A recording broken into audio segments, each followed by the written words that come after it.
Hello YouTube. Today I will show you how to set default apps in Windows 10. So that's two way to access the setting menu. You can go to the window logo icon and settings and apps and default apps. The quick and the easy way you can do it. Tap in the search box,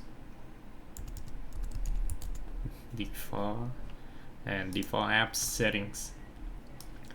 So from this menu, you should be able to change the default apps settings.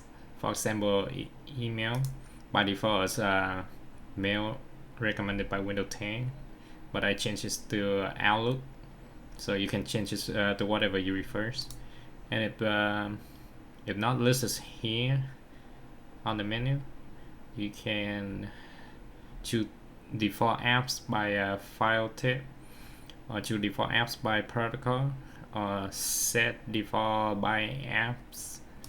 For example, this one I want to change the Adobe Reader to the default apps. You can go to Adobe Reader, manage. So right now I already have a Adobe Reader as a default app for PDF file. By default, it's Microsoft Edge for Windows 10. So you can go ahead and change this to Adobe Reader DC. And there you go, guys. That's how you change the default apps. Thank you for watching.